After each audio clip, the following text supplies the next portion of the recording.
Pinupuri ka namin, O Diyos, Ama, Anak, at Espiritu Santo. Salamat, Ama, na ibinigay mo sa amin si Jesus na iyong anak, na namatay para sa aming kasalanan, iyong muling binuhay, iniakyat at iniluklok sa iyong kanan sa langit.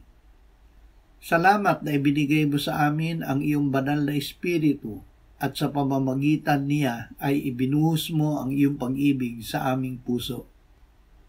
O Espiritu Santo, gawin mo kaming laging gutom at uhaw sa salita ng Diyos na buhay, mabisa, at higit na matalas kaysa alinmang tabak na may 2 talim, at tumatagos hanggang sa pinaghihiwalayan ng kaluluwa at espiritu, ng mga kasukasuan at ng utak sa buto, at may kakayahang kumilala ng mga pag-iisip at mga hangarin ng puso.